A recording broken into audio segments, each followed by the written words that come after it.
मेरी जिंदगी की सबसे बड़ी ख्वाहिश बॉल पॉइंट होठों में दबाए वो सोच में पड़ गई। फिर एक लंबा सांस लेते हुए कदरे बेबसी से मुस्कुराई। बहुत मुश्किल है इस सवाल का जवाब देना। क्यों मुश्किल है? जवेरिया ने उससे पूछा। क्योंकि मेरी बहुत सारी ख्वाहिशात हैं और हर ख्वाहिश ही मेरे लिए बहुत अहम है, उसने सर झटकते हुए कहा। वो दोनों ऑडिटोरियम के अक़बी हिस्से में दीवार के साथ जमीन पर टेक लगाए बैठी थीं। एफएससी क्लासेस में आज उनका 8वां दिन था और उस वक्त वो दोनों फ्री पीरियड में ऑडिटोरियम के अक़बी हिस्से में आकर बैठ गई थीं। नमकीन मूंगफली के दानों को एक एक करके खाते हुए जवेरिया ने उससे पूछा, तुम्हारी जिंदगी की सबसे बड़ी ख्वाहिश क्या है इमामा? इमामा ने कदर हैरानी से उसे देखा और सोच में पड़ गई। पहले तुम बताओ, तुम्हारी जिंदगी की सबसे बड़ी ख्वाहिश क्या है? इमामा ने जवाब देने के बजाय उल्टा सवाल कर दिया। पहले मैंने पूछा है, तुम्हें पहले जवाब देना चाहिए। जवेरिया ने गर्दन हिलाई। अच्छा ठीक है, मुझे और सोचने दो, इमामा ने फौरन हार मानते हुए कहा।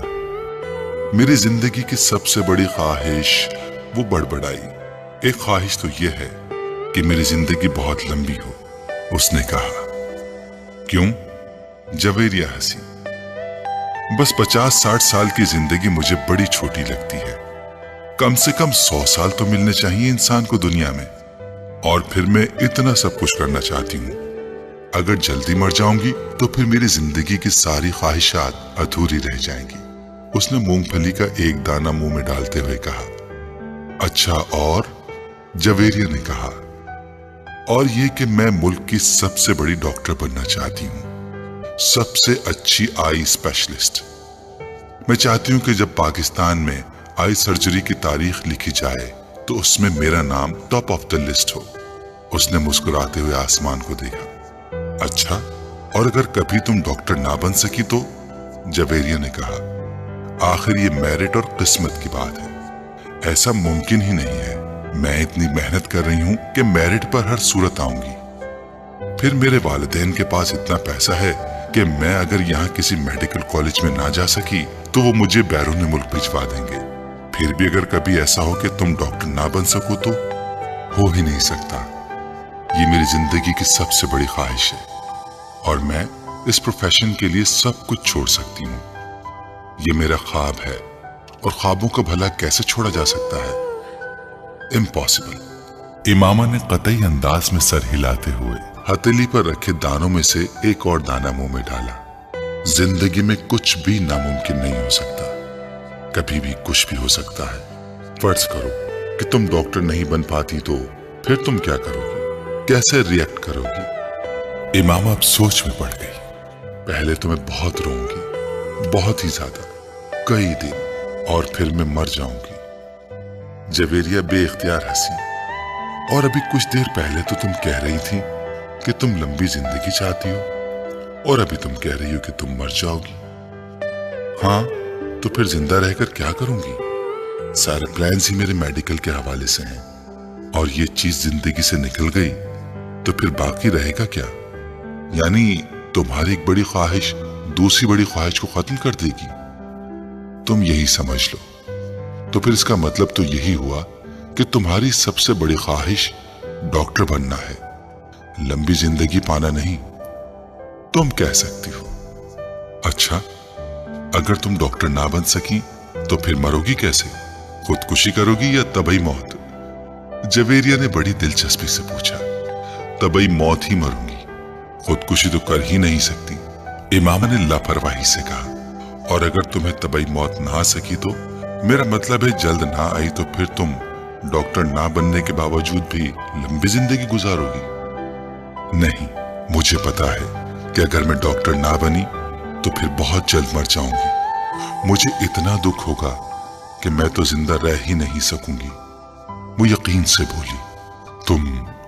तुम जिस कदर खुश मिजाज हो, मैं कभी यकीन नहीं कर सकती कि तुम कभी इतनी दुखी हो सकती हो कि रो रो कर मर जाओ, और वो भी सिर्फ इसलिए कि तुम डॉक्टर नहीं बन सकी। लग फनी। जवेरिया ने इस बार उसका मजाक उड़ाने वाले अंदाज में कहा। तुम अब मेरी बात छोड़ो, अपनी बात करो। तुम्हारी जिंदगी की सबसे बड़ी ख्वाहिश क्या है? इमामा ने मौजू बदलते हुए कहा। रहने दो। क्यों रहने दो? बताओ ना, तुम्हें बुरा लगेगा, जवेरिया ने कुछ हिचकिचाते हुए कहा। इमामा ने गर्दन मोड़कर हैरानी से कहा, मुझे क्यों बुरा लगेगा? जवेरिया खामोश रही। ऐसी क्या बात है जो मुझे बुरी लगेगी? इमामा ने अपना सवाल दोहराया। बुरी लगेगी, जवेरिया ने मध्यम आवाज में कहा। आखिर तुम्हारी जिंदगी की सबसे बड़ी ख्वाहिश का मेरी जिंदगी से क्या ताल्लुक है कि मैं इस पर बुरा मानूंगी? इमामा ने इस बार कदरे उलझे हुए अंदाज से पूछा। कहीं तुम्हारी ख्वाहिश ये तो नहीं कि मैं डॉक्टर ना बनूं? इमामा को अचानक याद आया। जवेरिया हंसती। नहीं, जिंदगी सिर्फ एक डॉक्टर बन जाने से कहीं ज्यादा अहमियत की हामिल होती है। उसने कुछ फलसफियाना अंदाज में कहा। पहले बुझवाना छोड़ दो और मुझे बताओ। इमामा ने कहा। मैं वादा करती हूं मैं बुरा नहीं मानूंगी। इमामा ने अपना हाथ उसकी तरफ बढ़ाते हुए कहा। वादा करने के बावजूद तुम मेरी बात सुनने पर बुरी तरह नाराज होगी। बेहतर है हम कुछ और बात करें, जवेरिया ने कहा। अच्छा, मैं अंदाजा लगाती हूँ तुम्हारी इस ख्वाहिश का ताल्लुक मेरे लिए किसी बहुत आम चीज से है, राइट? इमामा ने कुछ सोचते हुए कहा। जवेरिया ने सर हिलाया। अब सवाल ये पैदा होता है कि मेरे लिए कौन सी चीज इतनी अहम हो सकती है कि मैं वो बात करते करते रुक गई। मगर जब तक मैं तुम्हारी ख्वाहिश की नौयत जान नहीं लेती, मैं कुछ भी अंदाजा नहीं कर सकती। बता दो जवेरिया, प्लीज। अब तो मुझे बहुत ही ज्यादा तजस्सुस हो रहा है। उसने मिन्नत की। वो कुछ देर सोचती रही। इमामा गौर से उसका चेहरा देखती रही। कुछ देर की खामोशी के बाद जवेरिया ने सर उठाकर इमामा को देखा। मेरे प्रोफेशन के अलावा मेरी जिंदगी में फिलहाल जिन चीजों की अहमियत है वो सिर्फ एक ही है, और अगर तुम इसके हवाले से कुछ कहना चाहती हो तो कहो, मैं बुरा नहीं मानूंगी। इमामा ने संजीदगी से कहा। जवेरिया ने कदरे चौंक कर उसे देखा। वो अपने हाथ में मौजूद एक अंगूठी को देख रही थी। जवेरिया मुस्कुराई। मेरी जिंदगी की सबसे बड़ी ख्वाहिश ये है कि तुम।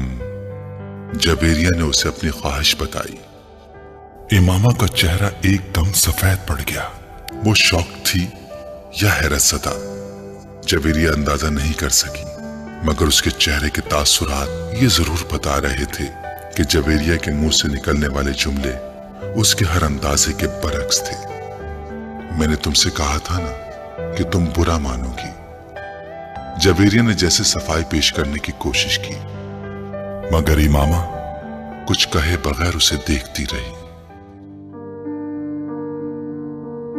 मुइज हलक के बल चिल्लाता हुआ दर्द से दोहरा हो गया। उसके दोनों हाथ अपने पेट पर थे। उसके सामने खड़े 12 साला लड़के ने अपनी फटी हुई टी शर्ट की आस्तीन से अपनी नाक से बहता खून साफ किया और हाथ में पकड़े हुए टेनिस रैकेट को एक बार फिर पूरी कुव्वत से मुइज की टांग पर दे मारा। मुइज के हलक से एक बार फिर चीख निकली और वो इस बार सीधा हो गया। कुछ बेयकीनी के आलम में उसने खुद से 2 साल छोटे भाई को देखा, जो अब बगैर किसी लिहाज और मुरव्वत के उसे इस रैकेट से पीट रहा था, जो मुइज कुछ देर पहले उसे पीटने के लिए लेकर आया था। इस हफ्ते में उन दोनों के दरमियान होने वाला ये तीसरा झगड़ा था और तीनों बार झगड़ा शुरू करने वाला उसका छोटा भाई था। मुइज और उसके ताल्लुकात हमेशा ही नाखुशगवार रहे थे। उनका झगड़ा बचपन से लेकर अब से कुछ पहले तक सिर्फ ज़बानी कलामी बातों और धमकियों तक ही महदूद रहता था, मगर अब कुछ अरसे से वो दोनों हाथापाई पर भी उतर आते थे। आज भी यही हुआ था। वो दोनों स्कूल से इकट्ठे वापस आए थे और गाड़ी से उतरते हुए उसके छोटे भाई ने बड़ी दरस्ती के साथ पीछे डिग्गी से उस वक्त अपना बैग खींच कर निकाला जब मुइज अपना बैग निकाल रहा था। बैग खींचते हुए मुइज के हाथ को बुरी तरह रगड़ आई। मुइज बुरी तरह तिलमिलाया। तुम अंधे हो चुके हो? वो इत्मीनान से अपना बैग उठाए बेनियाजी से अंदर जा रहा था। मुइज के चिल्लाने पर उसने पलट कर उसको देखा और लाउंज का दरवाजा खोलकर अंदर चला गया। मुइज़ के तन बदन में जैसे आग लग गई। वो तेज कदमों से उसके पीछे अंदर चला गया। अगर दोबारा तुमने ऐसी हरकत की तो मैं तुम्हारा हाथ तोड़ दूंगा। उसके करीब पहुंचते हुए मुइज़ एक बार फिर दहाड़ा। उसने बैग कंधे से उतार कर नीचे रख दिया और दोनों हाथ कमर पर रखकर खड़ा हो गया। निकालूंगा। तुम क्या करोगे? हाथ तोड़ोगे? इतनी हिम्मत है? ये मैं तुम्हें उस वक्त बताऊंगा जब तुम दोबारा ये हरकत करोगे। मुइज़ अपने कमरे की तरफ बढ़ा, मगर उसके भाई ने पूरी कुव्वत से उसका बैग खींचते हुए उसे रुकने पर मजबूर कर दिया। नहीं, तुम मुझे अभी बताओ। उसने मुइज़ का बैग उठाकर दूर फेंक दिया। मुइज़ का चेहरा सुर्ख हो गया। उसने जमीन पर पड़ा हुआ अपने भाई का बैग उठाकर दूर उछाल दिया। एक लम्हे के इंतजार किए बगैर उसके भाई ने पूरी कुव्वत से मुइज़ की टांग पर ठोकर मार दी।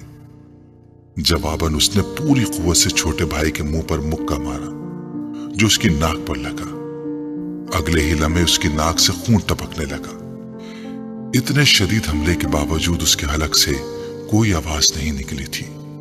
उसने मुइज़ की टाई खींचते हुए उसका गला दबाने की कोशिश की। मुइज़ ने जवाबन उसकी शर्ट को कॉलर से खींचा। उसे शर्ट के फटने की आवाज आई। उसने पूरी कुव्वत से अपने छोटे भाई के पेट में मुक्का मारा।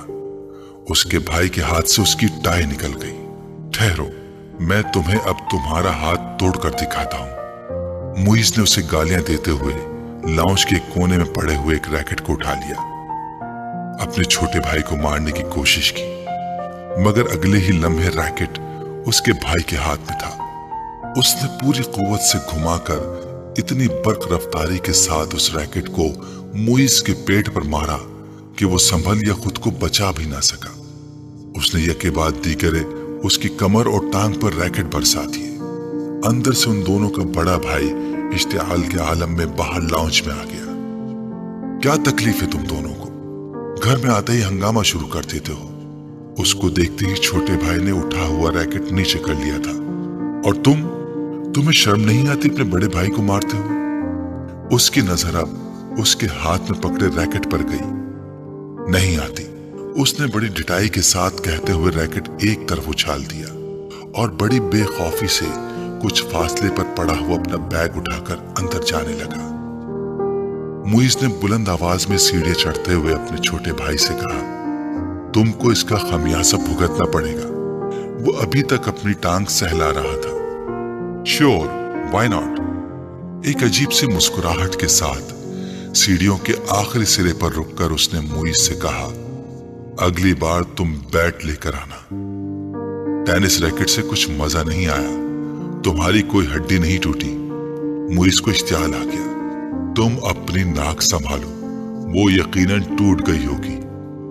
मुइज़ गुस्से के आलम में सीढ़ियों को देखता रहा जहां कुछ देर पहले वो खड़ा था। मिसेस समांथा रिचर्ड्स ने दूसरी रॉ में खिड़की के साथ पहली कुर्सी पर बैठे हुए उस लड़के को चौथी बार घूरा। वो उस वक्त भी बड़ी बेनियाजी से खिड़की से बाहर देखने में मसरूफ था।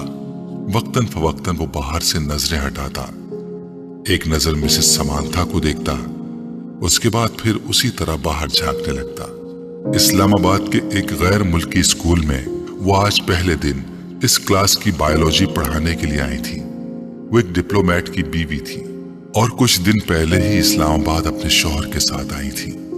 टीचिंग उनका प्रोफेशन था और जिस मुल्क में उनके शौहर की पोस्टिंग हुई वो वहां सिफारत खाने से मुंसलिक स्कूल्स में पढ़ाती रहीं।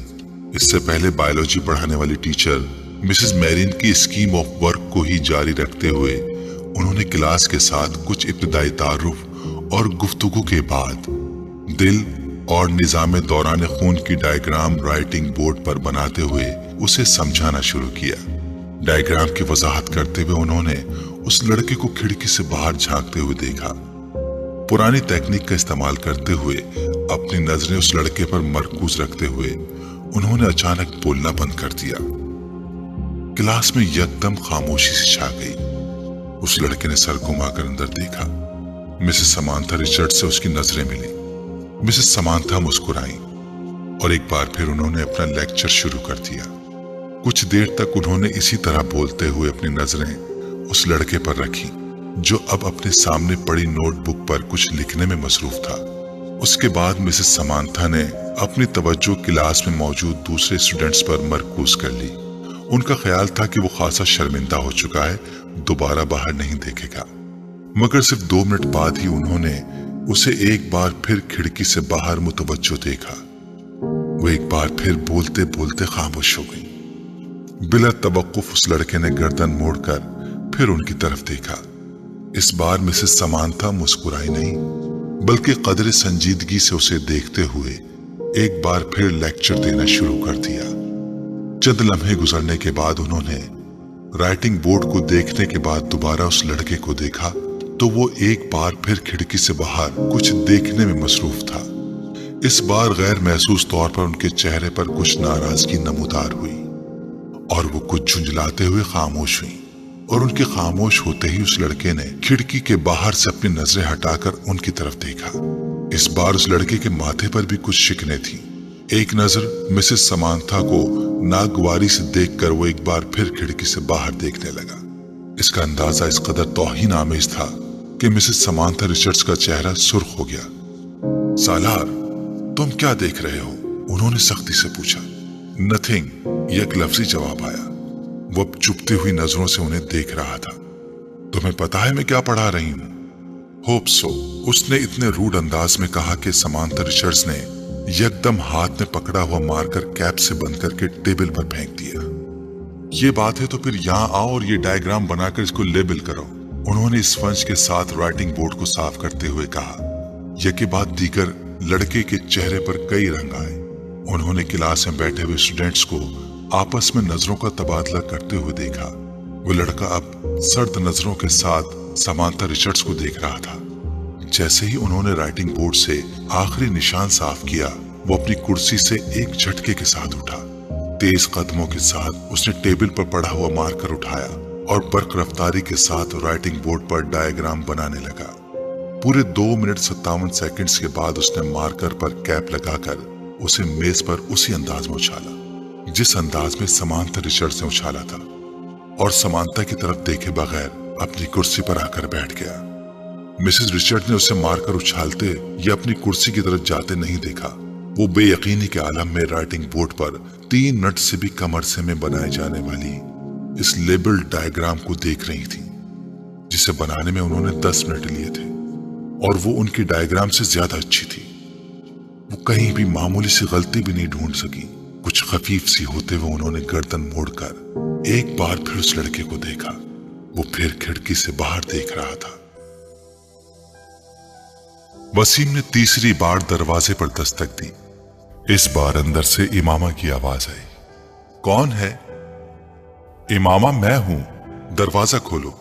वसीम ने दरवाजे से अपना हाथ हटाते हुए कहा। अंदर खामोशी छा गई। कुछ देर बाद दरवाजे का लॉक खुलने की आवाज सुनाई थी। वसीम ने दरवाजे के हैंडल को घुमाकर दरवाजा खोल दिया। इमामा उसकी जानिब पुश्त किए अपने बेड की तरफ बढ़ी। तुम्हें इस वक्त क्या काम आन पड़ा है मुझसे? आखिर तुमने इतनी जल्दी दरवाजा क्यों बंद कर लिया था? अभी तो 10 बजे हैं। वसीम कमरे में दाखिल होते हुए बोला। बस नींद आ रही थी मुझे। वो बेड पर बैठ गई। वसीम उसका चेहरा देखकर चौंक गया। तुम रो रही थी? बेख्तियार उसके मुंह से निकला। इमामा की आंखें सुर्ख और सूजी हुई थी और वो उससे नजरें चुराने की कोशिश कर रही थी। नहीं, रो नहीं रही थी, बस सर में कुछ दर्द हो रहा था। इमामा ने मुस्कुराने की कोशिश की। वसीम ने उसके पास बैठते हुए उसका हाथ पकड़कर टेम्परेचर चेक करने की कोशिश की। कहीं बुखार तो नहीं है? उसने कुछ तशवीश भरे अंदाज में कहा और फिर हाथ छोड़ दिया। बुखार तो नहीं है, तो फिर तुम कोई टैबलेट ले लेती। मैं ले चुकी हूं। अच्छा, तुम सो जाओ। मैं बातें करने आया था, मगर अब इस हालत में क्या बातें करूंगा तुमसे। वसीम ने कदम बाहर की तरफ बढ़ाते हुए कहा। इमामा ने उसे रोकने की कोशिश नहीं की। वो खुद भी उठकर उसके पीछे गई और वसीम के बाहर निकलते ही उसने दरवाजे को फिर लॉक कर लिया। बेड पर औंधे मुंह लेटकर उसने तकिए में मुंह छुपा लिया। वो एक बार फिर हिचकियों के साथ रो रही थी। 13 साल का वो लड़का उस वक्त टीवी पर म्यूजिक शो देखने में मसरूफ था जब तैयबा ने अंदर झांका। बेयकीनी से उन्होंने अपने बेटे को देखा और फिर कुछ नाराजगी के आलम में अंदर चली गई। ये क्या हो रहा है? उन्होंने अंदर आते ही कहा। टीवी देख रहा हूँ। उसने टीवी से नजरें नहीं हटाई। टीवी देख रहा हूँ? For God's sake, तुम्हें एहसास है कि तुम्हारे पेपर्स हो रहे हैं? तैयबा ने उसके सामने आते हुए कहा। So what? उस लड़के ने इस बार कुछ खफगी से कहा। So what? तुम्हें इस वक्त अपने कमरे में किताबों के दरमियान होना चाहिए, ना कि यहाँ इस बेहुदा शो के सामने, तैयबा ने डांटा। मुझे जितना पढ़ना था मैं पढ़ चुका हूँ, आप सामने से हट जाएं। उसके लहजे में नागवारी थी। फिर भी उठो और अंदर जाकर पढ़ो, तैयबा ने इस तरह खड़े खड़े उससे कहा। ना मैं यहां से उठूंगा ना अंदर जाकर पढ़ूंगा। मेरी स्टडीज और पेपर्स मेरा मसला है, आपका नहीं। अगर तुम्हें इतनी परवाह होती स्टडीज की तो इस वक्त तुम यहां बैठे होते। Step aside. उसने तैयबा के जुमले को नजरअंदाज करते हुए बड़ी बदतमीजी के साथ साथ हाथ के इशारे से कहा। आज तुम्हारे पापा आ जाए तो मैं उनसे बात करती हूँ। तैयबा ने उसे धमकाने की कोशिश की। अभी बात कर लें, क्या होगा? पापा क्या कर लेंगे? जब मैं आपको बता चुका हूँ कि मुझे जितनी तैयारी करनी है मैंने कर ली है, तो फिर आपको क्या मसला है? ये तुम्हारे सालाना इम्तिहान है, तुम्हें एहसास होना चाहिए इस बात का। तैयबा ने यकदम अपने लहजे को नरम करते हुए कहा। मैं कोई 2-4 साल का बच्चा नहीं हूँ कि मेरे आगे पीछे फिरना पड़े आपको। मैं अपने मामलात में आपसे ज्यादा समझदार हूँ, इसलिए 3rd क्लास किस्म के जुमले मुझसे ना बोला करें। एग्जाम्स हो रहे हैं, स्टडीज पर ध्यान दो। इस वक्त तुम्हें अपने कमरे में होना चाहिए। मैं तुम्हारे फादर से बात करूंगी। What a rubbish. वो बात करते करते गुस्से में सोफे से उठकर खड़ा हो गया। हाथ में पकड़ा हुआ रिमोट उसने पूरी कुव्वत से सामने वाली दीवार पर दे मारा और पांव पटकता हुआ कमरे से निकल गया। तैयबा कुछ बेबसी और खिफ्फत के आलम में उसे कमरे से बाहर निकलता हुआ देखती रही। फ्लोमिना फ्रांस ने अपने हाथ में पकड़े हुए पैकेट मेज पर रखते हुए एक नजर हॉल में दौड़ाई। पेपर शुरू होने में भी 10 मिनट बाकी थे और हॉल में मौजूद स्टूडेंट्स किताबें, नोट्स और नोटबुक्स पकड़े तेजी से सफे आगे पीछे करते उन पर आखिरी नजर डाल रहे थे। उनकी जिस्मानी हरकत से उनकी परेशानी और इस्तिराब का इजहार हो रहा था। फ्लोमिना फ्रांस के लिए ये एक बहुत मानूस सीन था। फिर उनकी नजरें हॉल के तकरीबन दरमियान में बैठे हुए सालार पर जा ठहरी। 25 स्टूडेंट्स में उस वक्त वो वाहिद स्टूडेंट था जो इत्मीनान से अपनी कुर्सी पर टांग रख के बैठा था। एक हाथ में स्केल पकड़े आहिस्ता आहिस्ता उसे अपने जूते पर मारते हुए वो इत्मीनान से इधर उधर देख रहा था। फ्लोमिना के लिए यह सीन भी नया नहीं था। अपने 7 साल कैरियर में उन्होंने पेपर्स के दौरान सालार को इसी बेफिक्री और लापरवाही का मुजाहरा करते पाया था। 9:02 पर उन्होंने सालार के पास से गुजरते हुए MCQs पर मबनी ऑब्जेक्टिव पेपर थमा दिया। 30 मिनट के बाद उसे वो पेपर उनसे लेना था। 9:10 पर उन्होंने सालार को अपनी कुर्सी से खड़ा होते देखा। उसके खड़े होते ही हॉल में उसके पीछे मौजूद तमाम स्टूडेंट्स ने सर उठाकर उसे देखा। वो पेपर हाथ में लिए फ्लोमिना फ्रांस की तरफ जा रहा था। फ्लोमिना फ्रांस के लिए यह भी नया सीन नहीं था। वो पहले भी यही कुछ देखती आई थी। 30 मिनट में हल किया जाने वाला पेपर वो 8 मिनट में हल करके उनके सर पर खड़ा था। पेपर को दोबारा देख लो। उन्होंने ये जुमला उससे नहीं कहा। वो जानती थी कि इसका जवाब क्या होगा। मैं देख चुका हूं। और अगर उसे एक बार फिर पेपर देखने पर मजबूर करती तो वो हमेशा की तरह पेपर्स ले जाकर अपनी कुर्सी के हत्थे पर रखकर बाजू सीने पर लपेटकर बैठ जाता। उन्हें याद नहीं था कि कभी उसने उनके कहने पर पेपर को दोबारा चेक किया हो, और वो ये तस्लीम करती थी कि उसे इसकी जरूरत भी नहीं थी। उसके पेपर में किसी एक भी गलती को ढूंढना बहुत मुश्किल काम था। उन्होंने एक हल्की सी मुस्कुराहट के साथ उसके हाथ से पेपर पकड़ लिया। तुम जानते हो सालार, मेरी जिंदगी की सबसे बड़ी तमन्ना क्या है? उन्होंने पेपर पर नजर डालते हुए कहा कि मैं तुम्हें 30 मिनट का पेपर 30 मिनट के बाद सबमिट करवाते हुए देखूं। वो उनकी बात पर खफीफ अंदाज में मुस्कुराया। आपकी ये ख्वाहिश उस सूरत में पूरी हो सकती है मैम, अगर मैं ये पेपर 150 साल की उम्र में हल करने बैठूं। नहीं, मेरा ख्याल है 150 साल की उम्र में तुम ये पेपर 10 मिनट में करोगे। इस बार वो हंसा और वापस मुड़ गया।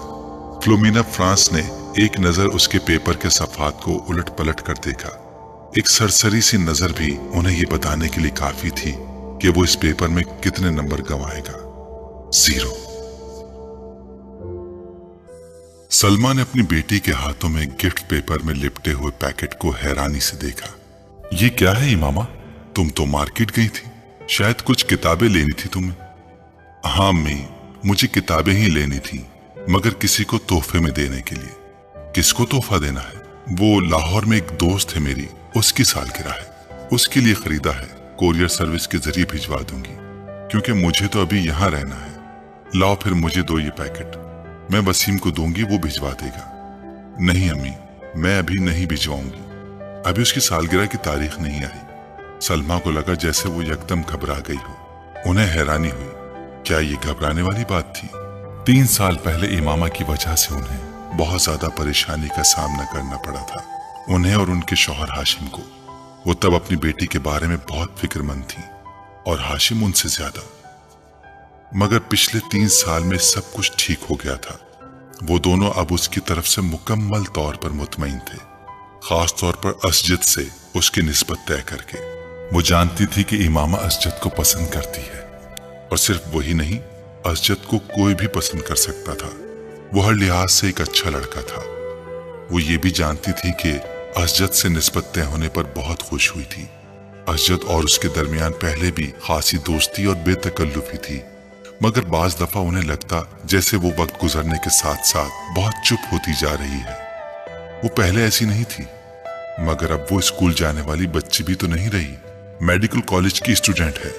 फिर वक्त भी कहाँ होता है उसके पास। सलमा हमेशा खुद को तसल्ली दे लेती, वो उनकी सबसे छोटी बेटी थी। बड़ी दोनों बेटियों की वो शादी कर चुकी थी, एक बेटे की भी शादी कर चुकी थी, जबकि 2 बेटे और इमामा गैर शादीशुदा थे। अच्छा ही है कि ये संजीदा होती जा रही है। लड़कियों के लिए संजीदगी अच्छी होती है, उन्हें जितनी जल्दी अपनी जिम्मेदारियों का एहसास हो जाए उतना ही अच्छा है। सलमा ने गहरी सांस लेते हुए इमामा से नजरें हटा ली। वो छुट्टियों में घर आई हुई थी और जितने दिन वो यहाँ रहती उनकी नजरें उसी पर मरकूज रहती। पता नहीं ये साजिद कहाँ रह गया, जो भी काम उसके जिम्मे लगाओ बस भूल ही जाओ। उन्हें अचानक अपने मुलाजिम का ख्याल आया, जिसके पीछे वो लाउंज में आई थी। बड़बड़ाते हुए वो लाउंज से निकल गई। ये न्यू ईयर नाइट थी। नया साल शुरू होने में 30 मिनट बाकी थे। 10 लड़कों पर मुश्तमिल 14-15 साल के लड़कों का वो ग्रुप पिछले 2 घंटों से अपने मोटरसाइकिल्स पर शहर की मुख्तलिफ सड़कों पर अपने करतब दिखाने में मसरूफ था। उनमें से चंद ने अपने माथे पर चमकदार बैंड्स बांधे हुए थे, जिन पर नए साल के हवाले से मुख्तलिफ पैगामात दर्ज थे। वो लोग 1 घंटा पहले पोश इलाके की एक बड़ी सुपरमार्केट में मौजूद थे और वहां वो मुख्तलिफ लड़कों पर आवाजें कसते रहे थे। अपनी बाइक्स पर सवार मुख्तलिफ चक्कर लगा रहे थे। उनके पास फायर क्रैकर्स मौजूद थे, जिन्हें वो वक्तन फवक्तन चला रहे थे। 11:15 बजे वो जिम खाना के बाहर मौजूद थे, जहां पार्किंग लॉट गाड़ियों से भर चुका था। ये गाड़ियां उन लोगों की थीं जो जिम खाने में नए साल के सिलसिले में होने वाली एक पार्टी में आए थे।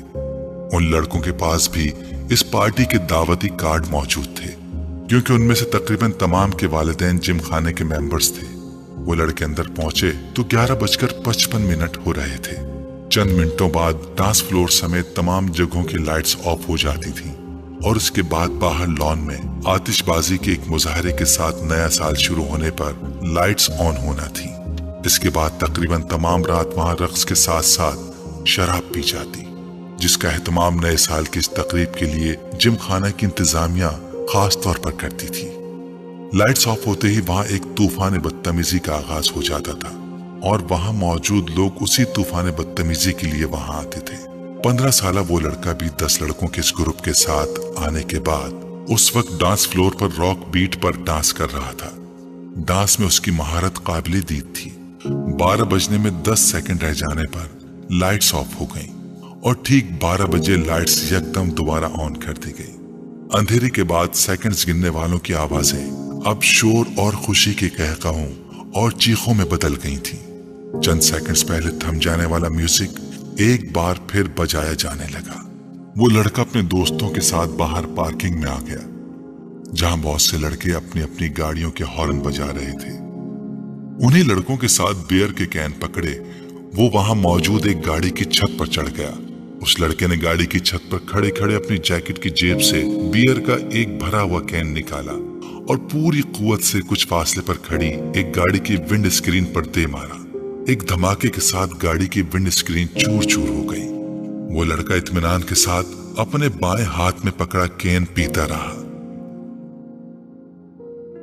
वो पिछले आधे घंटे से कामरान को वीडियो गेम खेलते हुए देख रहा था। स्क्रीन पर मौजूद स्कोर में कोई खास इजाफा नहीं हो रहा था। शायद इसकी वजह वो मुश्किल ट्रैक था जिस पर कामरान को गाड़ी ड्राइव करनी थी। सालार लाउंज के सोफों में से एक सोफे पर बैठा अपनी नोटबुक पर कुछ लिखने में मसरूफ था, मगर वक्तन फवक्तन नजर उठाकर टीवी स्क्रीन को भी देख रहा था जहां कामरान अपनी जिद्दोजहद में मसरूफ था। ठीक आधे घंटे बाद उसने नोटबुक बंद करके सामने पड़ी मेज पर रख दी, फिर मुंह पर हाथ रखकर जमाही रोकी। दोनों टांगे सामने पड़ी मेज पर रखकर और दोनों हाथों की उंगलियां सर के पीछे बांधे वो कुछ देर स्क्रीन को देखता रहा जहां कामरान अपने तमाम चांसेस जाया करने के बाद एक बार फिर नया गेम खेलने की तैयारी कर रहा था। क्या प्रॉब्लम है कामरान? सालार ने कामरान को मुखातिब किया। ऐसे ही नया गेम लेकर आया हूं, मगर स्कोर करने में बड़ी मुश्किल हो रही है, कामरान ने बेजारी से कहा। अच्छा मुझे दिखाओ। उसने सोफे से उठकर रिमोट कंट्रोल उसके हाथ से ले लिया। कामरान ने देखा पहले 20 सेकंड ही सालार उसे जिस स्पीड पर दौड़ा रहा था उसी स्पीड पर कामरान अब तक नहीं दौड़ पाया था। जो ट्रैक उसे बहुत मुश्किल लग रहा था वो सालार के सामने एक बचकाना चीज महसूस हो रहा था। 1 मिनट बाद वो जिस स्पीड पर गाड़ी दौड़ा रहा था उस स्पीड पर कामरान के लिए उस पर नजरें जमाना मुश्किल हो गया, जबकि सालार इस स्पीड पर भी गाड़ी को मुकम्मल तौर पर कंट्रोल किए हुए था। 3 मिनट के बाद कामरान ने पहली बार गाड़ी को डगमगाते और फिर ट्रैक से उतरकर धमाके के साथ तबाह करते देखा। कामरान ने कुछ मुस्कुराते हुए मुड़कर सालार को देखा। गाड़ी क्यों तबाह हुई थी? वो जान गया था कि रिमोट अब सालार के हाथ के बजाय मेज पर पड़ा था। वो अपनी नोटबुक उठाए खड़ा हो रहा था। कामरान ने सर उठाकर उसे देखा। बहुत बोरिंग गेम है, कामरान ने तबसरा किया और कामरान की टांगों को फलांगते हुए लाउंज से बाहर निकल गया। कामरान होंठ भींचे 7 हिस्सों पर मबनी उस स्कोर को देख रहा था जो स्क्रीन के कोने में जगमगा रहा था। कुछ न समझ आने वाले अंदाज में उसने बैरूनी दरवाजे को देखा जिससे वो गायब हुआ था। वो दोनों एक बार फिर खामोश थे। असजद को उलझन होने लगी। इमामा इतनी कमगो नहीं थी जितनी उसके सामने हो जाती थी। पिछले आधे घंटे में उसने गिनती के लफ्ज बोले थे। वो उसे बचपन से जानता था। वो बहुत खुश मिजाज थी। उन दोनों की निस्बत ठहराए जाने के बाद भी इब्तिदाई साल में उसमें कोई तब्दीली नहीं आई। असजद को उससे बात करके खुशी महसूस हो रही थी। वो बला की हाजिर जवाब थी, मगर पिछले कुछ सालों में वो यकदम बदल गई थी और मेडिकल कॉलेज में जाकर तो ये तब्दीली और भी ज्यादा महसूस होने लगी थी। असजद को बाज दफा यूं महसूस होता जैसे उससे बात करते हुए वो हद दर्जे मोहतात रहती थी। कभी वो उलझी हुई महसूस होती और कभी उसे उसके लहजे में अजीब सी सर्द महरी महसूस होती। उसे लगता वो जल्द अज जल्द उससे छुटकारा पाकर उसके पास से उठकर चली जाना चाहती है। उस वक्त भी वो ऐसा ही महसूस कर रहा था। मैं कई बार सोचता कि मैं खामखाही तुम्हारे लिए यहाँ आने का तरद्दुद करता हूँ। तुम्हें तो इससे कोई फर्क नहीं पड़ता होगा कि मैं आऊं या ना आऊं। असजद ने गहरी सांस लेकर कहा। वो उसके मुकाबिल लॉन चेयर पर बैठी दूर बाउंड्री वॉल पर चढ़ी हुई बेल को घूर रही थी। असजद की शिकायत पर उसने गर्दन हिलाए बगैर अपनी नजरें बेल से हटाकर असजद पर मरकूज कर दी। असजद ने सवालिया नजरों से उसे देखा, मगर वो खामोश रही तो उसने लफ्जों में कुछ रद्दोबदल के साथ अपना सवाल दोहराया। तुम्हें मेरे ना आने से कोई फर्क नहीं पड़ेगा इमामा। क्यों, ठीक कह रहा हूं मैं? अब मैं क्या कह सकती हूँ इस पर? तुम कम से कम इनकार तो कर सकती हो, मेरी बात को झुटला सकती हो कि ऐसी बात नहीं है, मैं गलत सोच रहा हूँ और ऐसी बात नहीं है। आप गलत सोच रहे हैं, इमामा ने उसकी बात काट कर कहा। उसका लहजा अब भी उतना ही ठंडा और चेहरा उतना ही बेतासुर था जितना पहले था। असजद एक ठंडी सांस लेकर रह गया। हाँ, मेरी दुआ और ख्वाहिश तो यही है कि ऐसा ना हो, और मैं वाकई गलत सोच रहा हूँ, मगर तुमसे बात करते हुए मैं हर बार ऐसा ही महसूस करता हूँ। किस बात से आप ऐसा महसूस करते हैं? इस बार पहली बार असजद को उसकी आवाज में कुछ नाराजगी झलकती हुई महसूस हुई। बहुत सी बातों से तुम मेरी बात का ढंग से जवाब ही नहीं देती। हालांकि मैं अपनी बात का ढंग से जवाब देने की भरपूर कोशिश करती हूँ, लेकिन अब अगर आपको मेरे जवाब पसंद ना आए तो मैं क्या कर सकती हूँ? असजद को इस बार बात करते हुए वो कुछ मजीद खफा महसूस हुई। मैंने ये कब कहा कि मुझे तुम्हारे जवाब पसंद नहीं आए? मैं तो सिर्फ ये कह रहा हूँ कि मेरी हर बात के जवाब में तुम्हारे पास हाँ और नहीं के अलावा कुछ नहीं होता। बाज दफा मुझे लगता है कि मैं अपने आप से बातें कर रहा हूँ। अगर आप मुझसे ये पूछेंगे कि तुम ठीक हो तो मैं उसका जवाब हाँ या नहीं में ही दूंगी। हाँ और नहीं के अलावा इस सवाल का जवाब किसी तकरीर से दिया जा सकता है तो आप मुझे वो दे दें, मैं कर दूंगी। वो बिल्कुल संजीदा थी। हाँ और नहीं के साथ भी तो कुछ कहा जा सकता है, और कुछ नहीं तो जवाबन मेरा हाल ही पूछ सकती हो। मैं आपका क्या हाल पूछूं? जाहिर है अगर आप मेरे घर आए हैं, मेरे सामने बैठे मुझसे बातें कर रहे हैं, तो इसका वाज़ेह मतलब तो यही है कि आप ठीक हैं, वरना आप इस वक्त अपने घर के बिस्तर पर पड़े होते। ये फॉर्मेलिटी होती है इमामा। अरे आप जानते नहीं, मैं फॉर्मेलिटीज पर यकीन नहीं रखती। आप भी मुझसे मेरा हाल ना पूछा करें, मैं बिल्कुल माइंड नहीं करूंगी। असजद जैसे लाजवाब हो गया। ठीक है, फॉर्मेलिटीज को छोड़ो, बंदा कोई और बात कर लेता है, कुछ डिस्कस कर लेता है, अपनी मसरूफियात के बारे में ही कुछ बता देता है। असजद, मैं आपसे क्या डिस्कस करूं? आप बिजनेस करते हैं, मैं मेडिकल स्टूडेंट हूं। आपसे मैं क्या पूछूं? स्टॉक मार्केट की पोजीशन, ट्रेंड बुलिश था या बियरिश, इंडेक्स में कितने पॉइंट्स का इजाफा हुआ, या अगली कंसाइनमेंट कहां भेज रहे हैं, इस बार गवर्नमेंट ने आपको कितनी रिबेट दी, उसका लहजा अब भी उतना ही सर था। या आपसे एनाटॉमी डिस्कस करूं, कौन से अवामिल इंसान के जिगर को मुतासिर करते हैं, बाईपास सर्जरी में इस साल कौन सी नई टेक्निक इस्तेमाल की गई है, दिल की धड़कन बहाल करने के लिए कितने से कितने वोल्ट का इलेक्ट्रिक शॉक दिया जा सकता है। तो हम दोनों की मसरूफियात तो ये हैं।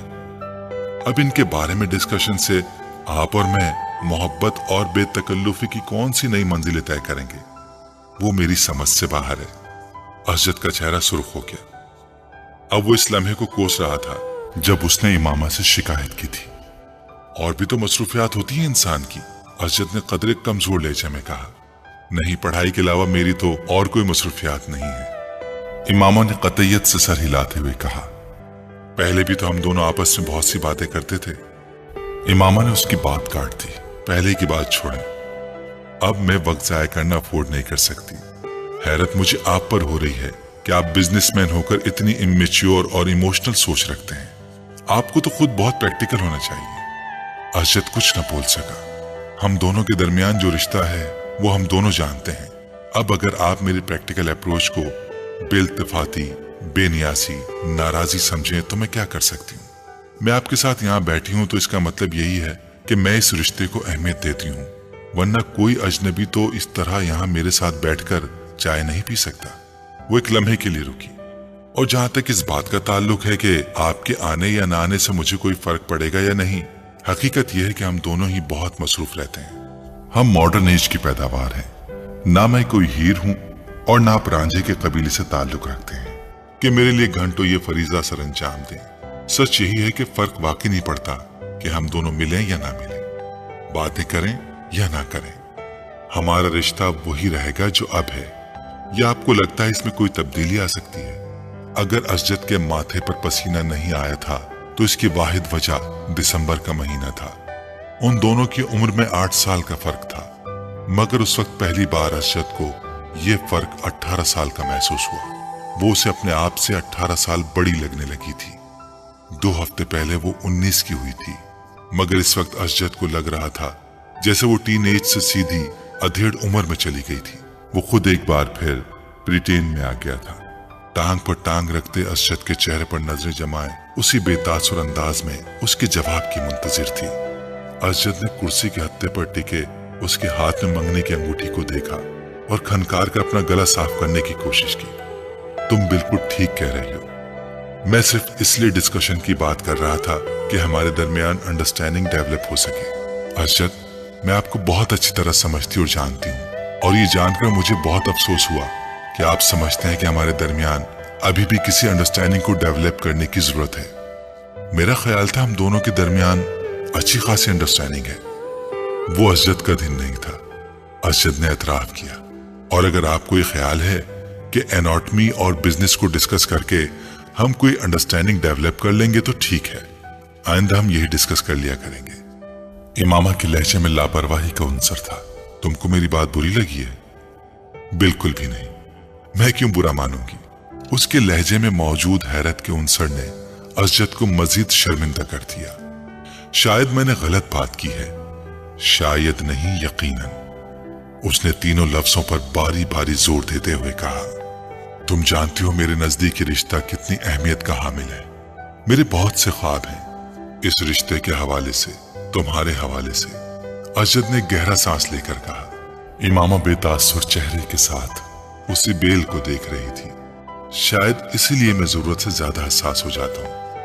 مجھے اس رشتے کے حوالے سے کوئی خوف نہیں ہے۔ میں جانتا ہوں یہ رشتہ ہم دونوں کی مرضی سے ہوا ہے۔ وہ اس کے چہرے پر نظریں جمائے بڑے جذب سے کہہ رہا تھا، اور یکدم ہی اسے ایک بار پھر یہ احساس ہونے لگا تھا جیسے وہ وہاں موجود نہیں تھی، اس کی بات نہیں سن رہی تھی۔ اسجد کو لگا وہ ایک بار پھر خود سے باتیں کر رہا تھا۔ ایک بہت بڑی کوٹھی کے عقب میں موجود ٹیکسی سے میوزک کی آوازیں باہر لان تک آ رہی تھیں۔ باہر موجود کوئی بھی شخص ٹیکسی کے اندر موجود لوگوں کی قوت برداشت پر حیرانی کا اظہار کر سکتا تھا، لیکن وہ ٹیکسی کے اندر موجود لوگوں کی حالت دیکھ لیتا تو وہ اس حیران کن قوت برداشت کی وجہ جان جاتا۔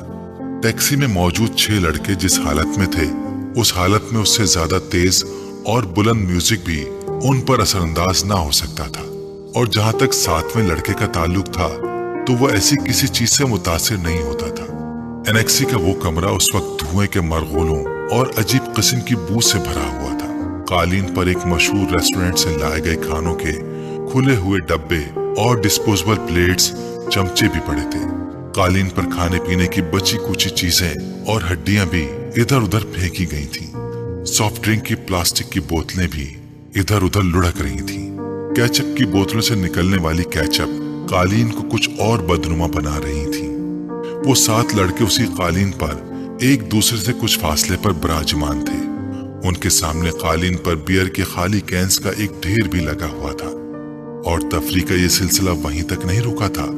اس وقت وہ ان ڈرگز کو استعمال کرنے میں مصروف تھے جن کا انتظام ان میں سے کسی ایک نے کیا تھا۔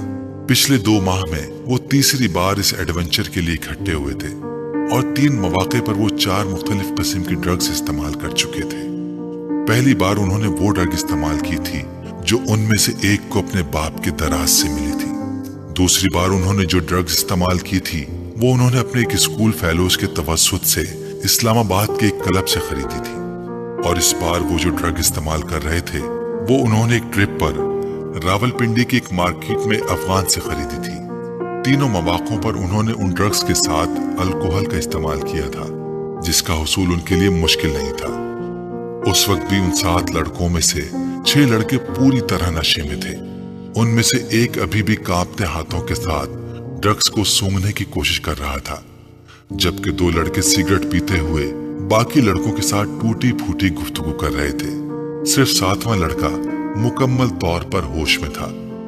اس لڑکے کا چہرہ پمپل سے بھرا ہوا تھا، اور اس کے گلے میں موجود ایک سیاہ تنگ ڈوری میں 3-4 تانبے کی عجیب سی شکلوں کے زیورات پروئے ہوئے تھے۔ ایلوس پریسلی سٹائلز کے کالر والی ایک چیک دار ڈارک بلو شرٹ کے ساتھ ایک بےہودہ سی سرمئی جینس پہنے ہوئے تھا، جس کے دونوں گھٹنوں پر میڈونا کا چہرہ پینٹ کیا گیا تھا۔ اس نے آنکھیں کھول کر اپنے دائیں طرف موجود لڑکوں پر ایک اچٹتی نظر ڈالی۔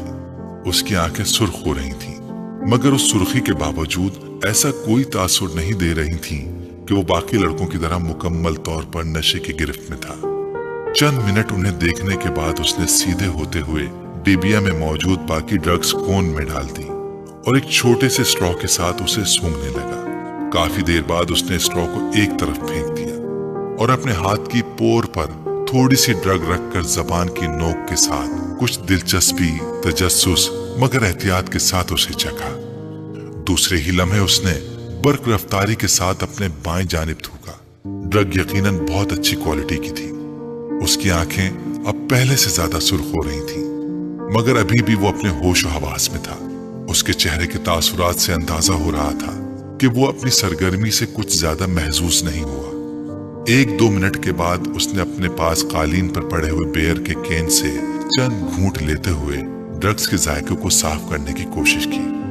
कैन रखने के बाद वो चंद मिनट तक कौन में मौजूद ड्रग्स को देखता रहा। दूसरे 6 लड़के उस वक्त नशे में पूरी तरह धुत कारपेट पर औंधे सीधे पड़े थे, मगर वो अब भी उसी तरह बैठा कैन में मौजूद बियर के घूंट लेते हुए पुरसोच अंदाज में उन सबको देखता रहा। उसकी आंखें अब मुतव्वरिम हो रही थीं, मगर उनमें मौजूद चमक बता रही थी कि वो अभी भी मुकम्मल तौर पर नशे में नहीं है। ये उसके साथ तीसरी बार हुआ था। पहली 2 बार ड्रग्स इस्तेमाल करने के बाद वो इसी तरह बैठा रहा था, जबकि उसके दोस्त बहुत जल्द नशे में धुत हुए थे। रात के पिछले पहर वो इन लोगों को इसी हालत में छोड़कर खुद घर आ गया था। आज भी वो यही करना चाहता था। कमरे के अंदर मौजूद ड्रग की बू से अब पहली बार वो उलझने लगा। उसने खड़े होने की कोशिश की और वो लड़खड़ाया। अपनी लड़खड़ाहट पर काबू पाते हुए वो सीधा खड़ा हो गया। नीचे झुककर उसने कारपेट से की रिंग, वॉलेट और क्रेडिट कार्ड उठाए। फिर आगे बढ़कर उसने स्टीरियो को बंद कर दिया। अपनी मुतवर्रिम और सुर्ख आंखों से उसने कमरे में एक नजर दौड़ाई, यूं जैसे वो कोई चीज याद करने की कोशिश कर रहा हो। फिर वो कमरे के दरवाजे की तरफ बढ़ गया। एक बार फिर नीचे बैठकर उसने जॉकर्स पहने, उनके तस्मों को टखनों के गिर्द लपेटकर गिरा बांधी। फिर दरवाजे का लॉक खोलकर वो बाहर निकल गया। रोशनी से यकदम वो कॉरिडोर की तारीकी में आ गया था। अंधेरे में अपना रास्ता ढूंढते हुए वो एनेक्सी के बैरूनी दरवाजे को खोलता हुआ बाहर लॉन में आ गया। एनेक्सी की सीढ़ियां उतरते हुए अपनी नाक से कोई चीज बहती महसूस हुई। बायां हाथ उठाकर उसने अपने ऊपरी होंठ पर रखा। उसकी उंगलियां चिपचिपाने लगी थी। उसने हाथ उठाते हुए अपनी उंगलियों को एनेक्सी की बैरूनी लाइट की रोशनी में देखा। उसकी पोरों पर खून के कतरे लगे हुए थे। उसने अपनी ट्राउजर की जेब टटोलते हुए अंदर से एक रुमाल बरामद किया और अपनी पोरों पर लगा खून साफ किया। उसके बाद उसी रुमाल के साथ उसने अपनी नाक से चमकने वाला खून साफ किया। उसे अपने हलक में कोई चीज चुभती हुई महसूस हुई। उसने खनकार कर अपना गला साफ करने की कोशिश की। उसे अब अपने सीने में घुटन का एहसास होने लगा। चंद गहरी सांस लेकर उसने घुटन को कम करने की कोशिश की। वहीं खड़े खड़े उसने 2-3 बार नीचे थूका और एक बार फिर सीढ़ियां उतरने के लिए कदम बढ़ाया। वो एकदम ठटक कर रह गया। उसकी नाक में अजीब सी सनसनाहट हुई और फिर एकदम कोई चीज पूरी कुव्वत से बहने लगी। वो बेख्तियार कमर के बल झुक गया। एक धार की सूरत में उसकी नाक से निकलने वाला खून सीढ़ियों पर गिरने लगा था। मार्बल पर फिसलता हुआ खून। वो उसे देखता रहा। गोल्फ क्लब में तकरीबें तकसीम इनामात मुनक्किद की जा रही थी। 16 साला सालार सिकंदर भी अंडर 16 की कैटेगरी में 7 अंडर पार के स्कोर के साथ पहली पोजीशन की ट्रॉफी वसूल करने के लिए मौजूद था। सिकंदर उस्मान ने सालार सिकंदर का नाम पुकारे जाने पर तालियां बजाते हुए उस ट्रॉफी कैबिनेट के बारे में सोचा, जिसमें इस साल उन्हें कुछ मजीद तब्दीलियां करवानी पड़ेंगी। सालार को मिलने वाली शील्ड्स और ट्रॉफीज की तादाद इस साल भी पिछले सालों जैसी ही थी। उनके तमाम बच्चे ही पढ़ाई में बहुत अच्छे थे, मगर सालार सिकंदर बाकी सबसे मुख्तलिफ था। ट्रॉफीज, शील्ड्स और सर्टिफिकेट्स के मामले में वो सिकंदर उस्मान के बाकी बच्चों से बहुत आगे था। 150 IQ लेवल के हामिल उस बच्चे का मुकाबला करना उनमें से किसी के लिए भी मुमकिन था भी नहीं। फखरी अंदाज में तालियां बजाते हुए सिकंदर उस्मान ने दाएं तरफ बैठी अपनी बीवी से सरगोशी में कहा, ये गोल्फ में उसकी 13वीं और इस साल की 4थी ट्रॉफी है। हर चीज का हिसाब रखते हो तुम, उसकी बीवी ने मुस्कुराते हुए जैसे कदरे सताइशी अंदाज में अपने शौहर से कहा, जिसकी नजरें उस वक्त मेहमान खुसूसी से ट्रॉफी वसूल करते हुए सालार पर मरकूज थी। सिर्फ गोल्फ का और क्यों, वो तुम अच्छी तरह जानती हो। सिकंदर उस्मान ने अपनी बीवी को देखा जो अब सेट की तरफ जाते हुए सालार को देख रही थी। आई बेट अगर ये उस वक्त मुकाबले में शिरकत करने वाले प्रोफेशनल खिलाड़ियों के साथ खेल रहा होता तो भी उस वक्त उसके हाथ में यही ट्रॉफी होती। सिकंदर उस्मान ने बेटे को दूर से देखते हुए कुछ फखरी अंदाज में दावा किया। सालार अब अपनी सीट के अतराफ में मौजूद दूसरी सीटों पर मौजूद दूसरे इनामात हासिल करने वालों से हाथ मिलाने में मसरूफ था। उसकी बीवी को सिकंदर उस्मान के दावे पर कोई हैरानी नहीं हुई, क्योंकि वो जानती थी सालार के बारे में ये एक बाप का जज्बाती जुमला नहीं था, वो वाकई इतना ही गैर मामूली था।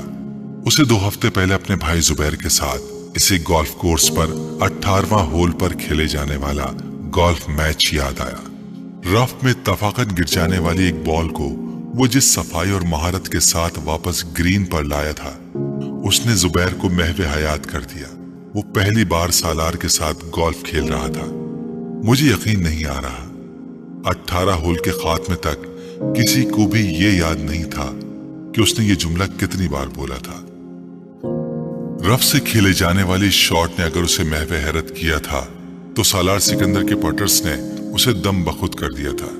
गेंद को होल में जाते देखकर उसने क्लब के सहारे खड़े खड़े सिर्फ गर्दन मोड़कर आंखों ही आंखों में सालार सिकंदर और उसके होल के दरमियान मौजूद फासले को नापा था, और जैसे बेयकीनी से सर हिलाते हुए सालार को देखा। आज सालार साहब अच्छा नहीं खेल रहे। जुबैर ने मुड़कर बेयकीनी के आलम में अपने पीछे खड़े कैडी को देखा, जो गोल्फ कार्ट को पकड़े सालार को देख के बड़बड़ा रहा था। अभी अच्छा नहीं खेल रहा? जुबैर ने इस्तेहजाजी अंदाज में क्लब के कैडी को देखा। हाँ साहब, वरना बॉल कभी रफ में ना जाती, कैडी ने बड़े मामूली अंदाज में उन्हें बताया। आप आज यहाँ पहली बार खेल रहे हैं, और सालार साहब पिछले 7 साल से यहाँ खेल रहे हैं। मैं इसीलिए कह रहा हूँ कि आज वो अच्छा नहीं खेल रहे। कैडी ने जुबैर की मालूमात में इजाफा किया, और जुबैर ने अपनी बहन को देखा, जो फखरी अंदाज में मुस्कुरा रही थी। अगली बार मैं पूरी तैयारी के साथ आऊंगा, और अगली बार खेल की जगह का इंतखाब भी मैं करूंगा। जुबैर ने कुछ खिफ़त के आलम में अपनी बहन के साथ सालार की तरफ जाते हुए देखा। एनी टाइम एनी प्लेस, उन्होंने सालार की तरफ अपने भाई को पूरे एतमाद अंदाज में चैलेंज करते हुए कहा। मैं तुम्हें इस वीकेंड पर टीए और डीए के साथ कराची बुलवाना चाहता हूँ, उन्होंने सालार के करीब पहुंचकर हल्के फुल्के अंदाज में कहा। सालार मुस्कुराया। किस लिए? मेरे बिहाफ पर तुम्हें कराची चैम्बर ऑफ कॉमर्स के सदर के साथ एक मैच खेलना है। मैं इस बार इलेक्शंस में उससे हारा हूं। वो अगर किसी से गोल्फ का मैच हार गया तो उसे हार्ट अटैक हो जाएगा, और वो भी एक बच्चे के हाथों। So let's settle the scores. वो अपने भाई की बात पर हंसी थी, मगर सालार के माथे पर चंद बल नमूदार हो गए थे। बच्चा? उसने उनके जुमले में मौजूद वाहिद काबिल एतराज लफ्ज पर जोर देते हुए उसे दोहराया। मेरा ख्याल है अंकल, मुझे कल आपके साथ 18 होल्स का एक और गेम खेलना पड़ेगा। असजद दरवाजा खोलकर अपनी मां के कमरे में दाखिल हुआ। अम्मी, आपसे एक जरूरी बात करनी है। हाँ कहो, क्या बात है? असजद सोफे पर बैठ गया। आप हाशिम अंकल की तरफ नहीं गई? नहीं, क्यों, खास बात है? हाँ, ये मामा इस वीकेंड पर आई हुई है। अच्छा, आज शाम को चलेंगे। तुम गए थे वहां? शकीला ने मुस्कुराते हुए कहा। हाँ, मैं गया था। कैसी है वो? इस बार तो खासे अरसे बाद आई है, शकीला को याद आया। हाँ, 2 माह बाद। शकीला को असजद कुछ उलझा हुआ लगा। कोई मसला है? अम्मी, मुझे इमामा पिछले काफी अरसे से बहुत बदली बदली लग रही है, उसने गहरा सांस लेते हुए कहा। बदली बदली? क्या मतलब? मतलब तो मैं शायद आपको नहीं समझा सकता, बस उसका रवैया मेरे साथ कुछ अजीब सा है। असजद ने कंधे उचकाते हुए कहा। आज तो वो एक मामूली सी बात पर नाराज हो गई, पहले जैसी कोई बात नहीं रही उसमें। मैं समझ नहीं पा रहा उसे हुआ क्या है। तुम्हें वहम हो गया होगा असजद, उसका रवैया क्यों बदलने लगा? तुम कुछ ज्यादा ही जज्बाती होकर सोच रहे हो। शकीला ने उसे हैरानी से देखा। नहीं अम्मी, पहले मैं भी यही समझ रहा था कि शायद मुझे वहम हो गया है, लेकिन अब खास तौर पर आज मुझे अपने ये एहसासात वहम नहीं लगे। वो बहुत उखड़े अंदाज से बात करती रही मुझसे। तुम्हारा क्या ख्याल है, उसका रवैया क्यों बदल गया है? शकीला ने ब्रश मेज पर रखते हुए कहा। ये तो मुझे नहीं पता। तुमने पूछा उससे? एक बार नहीं, कई बार। फिर हर बार आपकी तरह वो भी यही कहती है कि मुझे गलत फहमी हो गई है, उसने कंधे उचकाते हुए कहा। कभी कहती है स्टडीज की वजह से ऐसा है, कभी कहती है कि अब वो मैच्योर हो गई है इसलिए। ये ऐसी कोई गलत बात तो नहीं है, हो सकता है वाकई ये बात हो। शकीला ने कुछ सोचते हुए कहा। अम्मी, बात संजीदगी की नहीं है, मुझे लगता है वो मुझसे कतराने लगी है, असजद ने कहा। तुम फजूल बातें कर रहे हो असजद, मैं नहीं समझती कि ऐसी कोई बात होगी। वैसे भी तुम दोनों तो बचपन से एक दूसरे को जानते हो, एक दूसरे की आदत से वाकिफ हो। शकीला को बेटे के खदशात बिल्कुल बेमानी लगे। जाहिर है उम्र के साथ साथ कुछ तब्दीलियां आ ही जाती हैं। अब बच्चे तो नहीं रहे हो तुम लोग, तो मामूली मामूली बात पर परेशान होने की आदत छोड़ दो, उन्होंने बेटे को समझाते हुए कहा। वैसे भी हाशिम भाई अगले साल उसकी शादी कर देना चाहते हैं। वो कह रहे थे कि वो बाद में अपनी तालीम मुकम्मल करती रहेगी, कम से कम वो तो अपने फर्ज से सुबुकदोश हो जाए। शकीला ने इंकिशाफ किया। अंकल ने ऐसा कहा? असजद कुछ चौंका। कई बार कहा है, मेरा ख्याल है वो लोग तो तैयारियां भी कर रहे हैं। असजद ने एक इत्मीनान भरा सांस लिया। हो सकता है इमामा इसी वजह से कदरे परेशान हो। हाँ हो सकता है, बहरहाल यही सही है, अगले साल शादी हो जानी चाहिए, असजद ने कुछ मुतमईन होते हुए कहा। वो 16-17 साल का एक दुबला पतला मगर लंबा लड़का था। उसके चेहरे पर बलूगत का वो गहरा रुआं नजर आ रहा था जिसे एक बार भी शेव नहीं किया गया था, और उस रुएं ने उसके चेहरे की मासूमियत को बरकरार रखा था। वो स्पोर्ट्स शॉर्ट्स और एक ढीली ढाली शर्ट पहने हुए था। उसके पैरों में कॉटन की जुराबें और जॉगर्स थे। च्युइंगम चबाते हुए उसकी आंखों में एक अजीब तरह की बेचैनी और इस्तिराब था। वो उस वक्त एक पुरहुजूम सड़क के बीचों बीच एक हैवी ड्यूटी मोटरसाइकिल पर बैठा हुआ तेजी से तकरीबन उसे उड़ाए ले जा रहा था। वो किसी किस्म के हेलमेट के बगैर था और वो बहुत रश अंदाज से मोटरसाइकिल को चला रहा था। उसने 2 दफा सिग्नल तोड़ा, 3 दफा खतरनाक तरीके से कुछ गाड़ियों को ओवरटेक किया, 4 दफा बाइक चलाते चलाते उसका अगला पहिया उठा दिया और कितनी ही दूर तक सिर्फ एक पहिए पर बाइक चलाता रहा। 2 दफा दाएं बाएं देखे बगैर उसने बर्क रफ्तारी से अपनी मर्जी का टर्न लिया। 1 दफा वो जिगजैग अंदाज में बाइक चलाने लगा। 6 दफा उसने पूरी रफ्तार से बाइक चलाते हुए अपने दोनों पांव उठा दिए। फिर यकदम उसी रफ्तार से बाइक चलाते हुए उसने वन वे की खिलाफ वर्जी करते हुए उस लेन को तोड़ा और दूसरी लेन में जन्नाटे के साथ घुस गया। सामने से आती हुई ट्रैफिक की ब्रेकें यकदम चरचराने लगी। उसने फुल स्पीड पर बाइक चलाते हुए यकदम हैंडल पर से अपने हाथ हटा दिए। बाइक पूरी रफ्तार के साथ सामने से आने वाली गाड़ी के साथ टकराई और वो एक झटके के साथ हवा में बुलंद हुआ और फिर किसी चीज पर गिरा। उसे अंदाजा नहीं हुआ, उसका जहन तारीक हो चुका था। वो दोनों लड़के स्टेज पर एक दूसरे के बिलमुकाबिल रोस्ट्रम के पीछे खड़े थे, मगर हॉल में मौजूद स्टूडेंट्स की नजरें हमेशा की तरह उनमें से एक पर मरकूज थी। वो दोनों हेड बॉय के इंतखाब के लिए कन्विंसिंग हो रहे थे और वो प्रोग्राम भी उसका एक हिस्सा था। दोनों की रोस्ट्रम पर एक एक पोस्टर लगा था, जिनमें से एक पर वोट फॉर सालार और दूसरे पर वोट फॉर फैजान लिखा था। उस वक्त फैजान हेड बॉय बन जाने के बाद अपने मुमकिन इक़दामात का ऐलान कर रहा था, जबकि सालार पूरी संजीदगी के साथ उसे देखने में मसरूफ था। फैजान स्कूल का सबसे अच्छा मुकर्रिर था और उस वक्त भी वो अपने जोश खिताबत के कमाल दिखाने में मसरूफ था और उसे ब्रिटिश लहजे में बात कर रहा था जिसके लिए वो मशहूर था। बेहतरीन साउंड सिस्टम की वजह से उसकी आवाज और अंदाज दोनों खासे मुतासिर कुन थे। हॉल में बिलाशुबा सकूत तारी था और ये खामोशी सिर्फ उस वक्त टूटती जब फैजान के सपोर्टर्स उससे किसी अच्छे जुमले पर दाद देना शुरू होते। हॉल यकदम तालियों से गूंज उठता। आधे घंटे बाद जब वो अपने लिए वोट की अपील करने के बाद खामोश हुआ तो हॉल में अगले मिनट तक तालियां और सीटियां बजती रहीं। इन तालियों में खुद सालार सिकंदर भी शामिल था। फैजान ने एक फातिहाना नजर हॉल पर और सालार पर डाली और उसे तालियां बजाते हुए देखकर उसने गर्दन के हल्के इशारे से उसे सराहा। सालार सिकंदर आसान हरीफ नहीं था, ये वो अच्छी तरह जानता था। स्टेज सेक्रेटरी अब सालार के लिए अनाउंसमेंट कर रहा था। तालियों की गूंज में सालार ने बोलना शुरू कर दिया। Good morning friends. वो एक लहजा ठहरा। फैजान अकबर एक मुकर्रिर के तौर पर यकीनन हमारे स्कूल का असासा है। मैं या दूसरा कोई भी उनके मुकाबले में किसी स्टेज पर खड़ा नहीं हो सकता। वो एक लम्हे के लिए रुका। उसने फैजान के चेहरे को देखा जिस पर एक फखरिया मुस्कुराहट उभर रही थी, मगर सालार के जुमले के बाकी हिस्से ने अगले लम्हे उस मुस्कुराहट को गायब कर दिया। अगर मामला सिर्फ बातें बनाने का हो तो हॉल में हल्की सी खिलखिलाहटें उभरी। सालार के लहजे की संजीदगी बरकरार थी, मगर एक हेड बॉय और मुकर्रिर में बहुत फर्क होता है। मुकर्रिर को बातें करना होती हैं, हेड बॉय को काम करना होता है। दोनों के दरमियान टॉकर और डूअर का फर्क होता है, और great talkers are not great doers. सालार्स के सपोर्टर्स की तालियों से हॉल गूंज उठा। मेरे पास फैजान अकबर जैसे खूबसूरत लफ्जों की रवानी नहीं है। उसने अपनी बात जारी रखी। मेरे पास सिर्फ मेरा नाम है और मेरा मुतासिर कुन रिकॉर्ड, और मुझे कन्विंसिंग के लिए लफ्जों के कोई दरिया नहीं बहाने, मुझे सिर्फ अल्फाज कहने हैं। वो एक बार फिर रुका।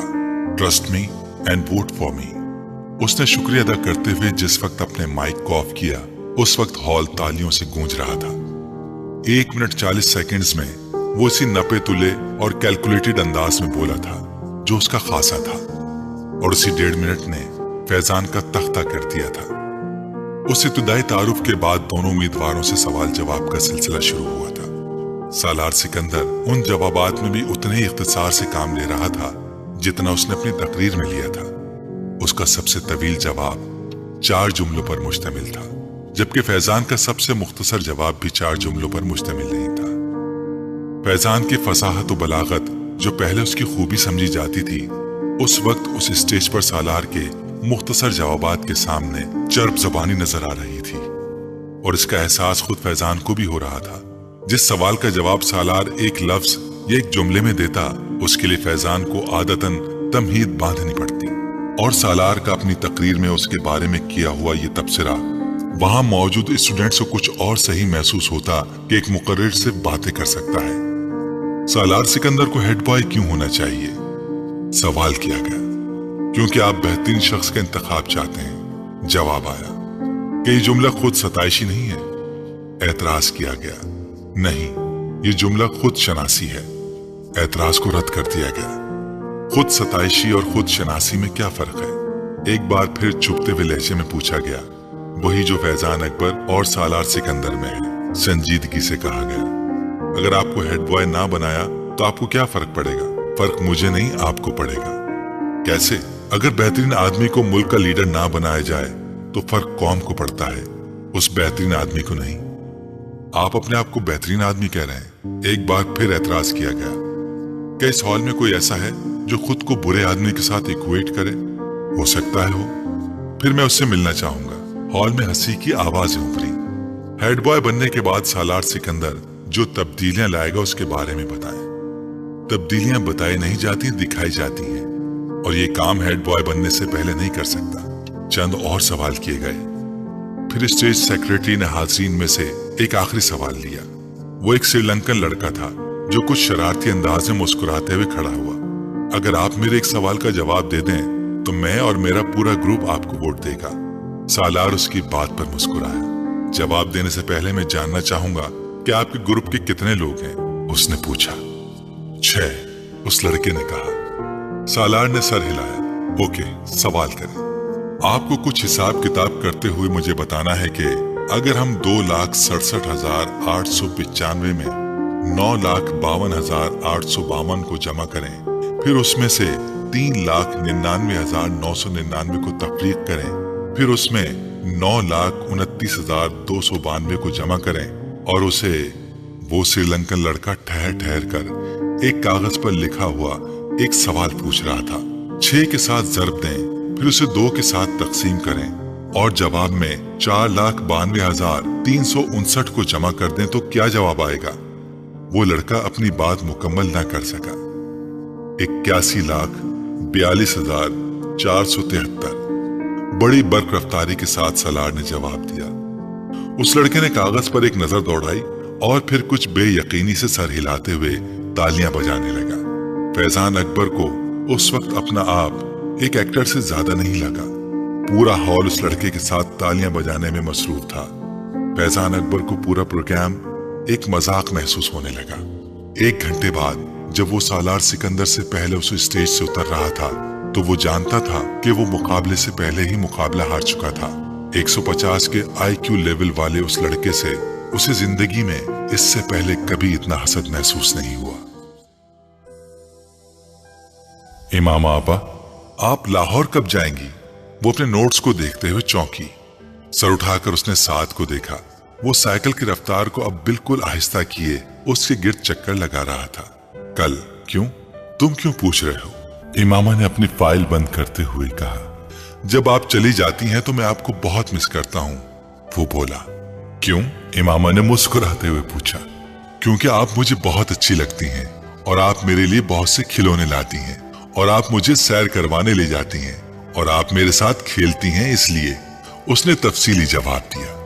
आप मुझे अपने साथ लाहौर नहीं ले जा सकती? इमामा अंदाजा नहीं कर सकी ये तजवीज थी या सवाल। मैं कैसे ले जा सकती हूँ? मैं तो खुद हॉस्टल में रहती हूँ, तुम कैसे रहोगे वहां? इमामा ने जवाब दिया। साथ साइकिल चलाते हुए कुछ सोचने लगा। फिर उसने कहा, तो फिर आप जल्दी यहाँ आया करें। अच्छा, जल्दी आया करूंगी, इमामा ने मुस्कुराते हुए कहा। तुम ऐसा किया करो कि मुझसे फोन पर बात कर लिया करो, मैं फोन किया करूंगी तुम्हें। हाँ, ये ठीक है। साथ को उसकी तजवीज पसंद आई। साइकिल की रफ्तार में इजाफा करते हुए वो लॉन के लंबे लंबे चक्कर काटने लगा। इमामा बेदिहानी के आलम में उसे देखने लगी। वो उसका भाई नहीं था। 10 साल साथ 5 साल पहले उनके घर आया था। कहां से आया था उसके बारे में वो नहीं जानती थी, क्योंकि उसे इसके बारे में उस वक्त कोई तजस्सुस नहीं हुआ था। मगर क्यों लाया गया था ये वो अच्छी तरह जानती थी। साद अब 10 साल का था और वो घर में बिल्कुल घुल मिल गया था। इमामा से वो सबसे ज्यादा मायूस था। इमामा को अक्सर उस पर तरस आता। तरस की वजह उसका लावारिस होना नहीं था, तरस की वजह उसका मुस्तकबिल था। उसके 2 चचाओं और एक ताया के घर भी उस वक्त उसी तरह के गोद लिए हुए बच्चे पल रहे थे। वो उनके मुस्तकबिल पर भी तरस खाने पर मजबूर थी। फाइल हाथ में पकड़े साइकिल पर लॉन में घूमते साथ पर नजरें जमाए वो किसी गहरी सोच में डूबी हुई थी। उसे देखते हुए वो इस तरह की बहुत सी सोचों में उलझ जाती थी, मगर उसके पास कोई हल नहीं था। वो इसलिए कि कुछ नहीं कर सकती थी।